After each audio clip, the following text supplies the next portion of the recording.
Alright, short form content, take 500. I'm going to be making a compendium collaboration with VAATI'S, VIDEOWWAVES, and Ms. Pap1. We're going to be deep diving all of the more obtuse or esoteric creatures and enemies in the Elden Ring universe. VAATI'S video goes into the in-game lore and item descriptions, who they're allied with, who their enemies are, and my channel will be focusing on their design philosophy and cultural inspirations and history. It's also going to be the dumping ground for any of the extra content that doesn't make it into the short form scripts. So here we go. We're looking at the Kaiden Riders today, an enemy that takes design philosophy from cultures across the Eurasian steppe. In the before times, the Western steppe was an inhospitable region and nearly impossible for humans to survive in.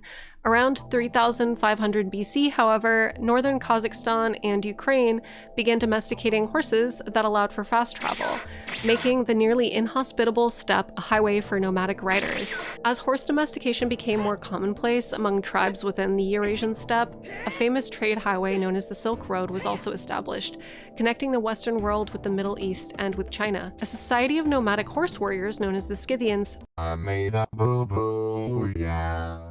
Scythians, it's pronounced Scythians, thrived on the steppe and began to move westward.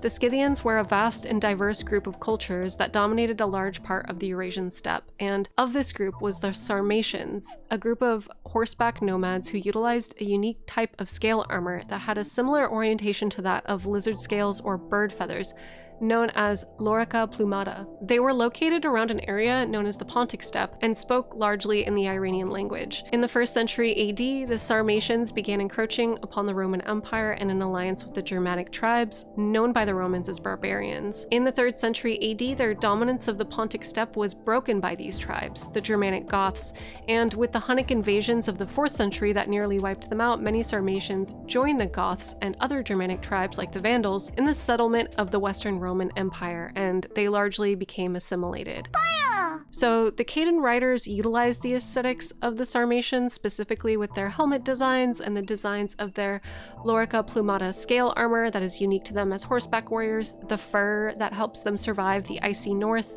and the Kaiden Riders engage in behaviors that actually mimic Mongols, as the Mongols acted as mercenaries for trade caravans and merchants between waypoints along the Silk Road.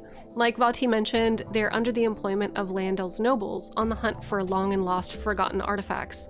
The mystery of what it could be is up to you, but I personally love following these riders and wandering nobles and figuring out their intentions of their conspicuously placed corpses. What were their riders and what were these nobles searching for? My favorite lone noble corpse is the one that rests at the Lake of Rot overlooking the Primordial Glintstone pillar.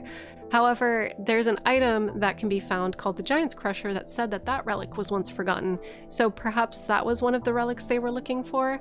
But either way, they seem to engage in trade and the transport of very rare and unique items.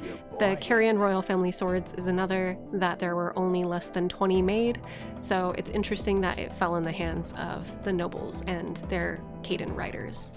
That's all. Okay, bye!